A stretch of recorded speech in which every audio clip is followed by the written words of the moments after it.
1857 के इतिहास को नॉवेल के रूप में लिखा और इस गीत को उठाकर उन्होंने आनंद मठ नाम के इस नॉवेल के भीतर रख दिया।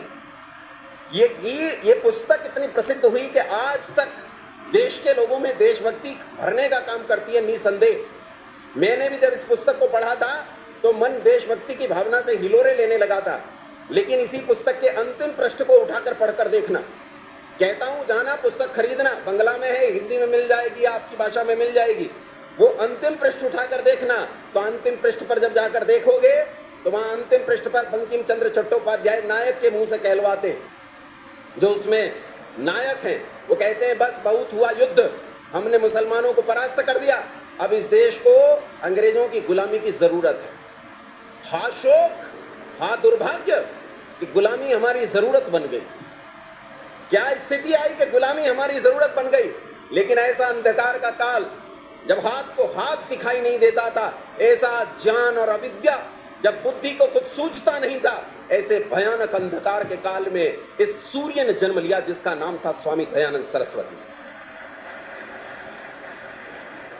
ये वो सूर्य था जिसकी रश्मियों ने न केवल इस देश को अपितु इसके देश के बाहर विदेशों तक पूरे वातावरण को आलोकित कर दिया।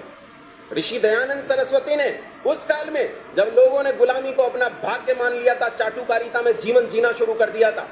1857 की क्रांति के बाद रानी विक्टोरिया ने एक पत्र लिखा था और कहा था मैं भारत की प्रजा को वैसा ही मानती हूं जैसे ब्रिटेन की प्रजा है, और जैसे मैं ब्रिटेन की प्रजा की माता पिता हूं वैसे ही मैं भारत की प्रजा की भी माता पिता हूं, और मेरे पुत्र पुत्रियों को कोई हानि पहुंचाए ये मैं बिल्कुल बर्दाश्त नहीं करूंगी।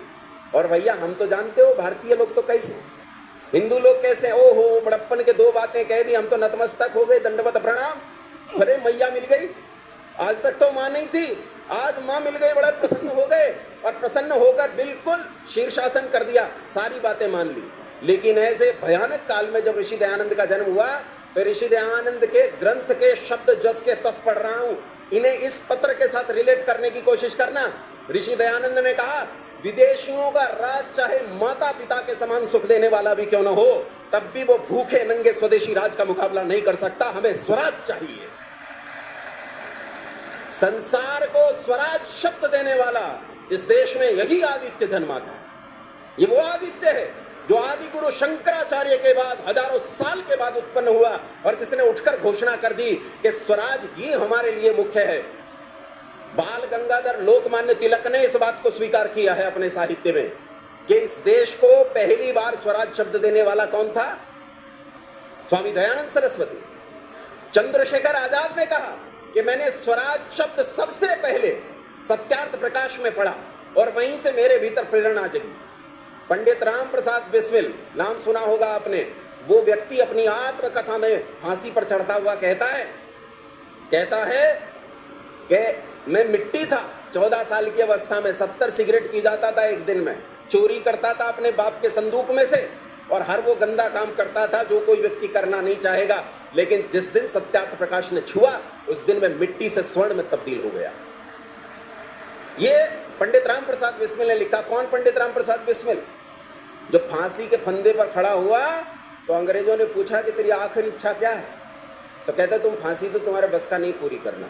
उन्होंने कहा भैया बता दे, रिकॉर्ड में दर्ज करनी है। रिकॉर्ड में तो लिखेंगे, अंग्रेज लोग थे इसलिए अंग्रेजी में कहा I wish the downfall of British empire in this country. मैं इस देश में बरतानिया हुकूमत का पतन चाहता हूं, ये मेरी आखिरी इच्छा है।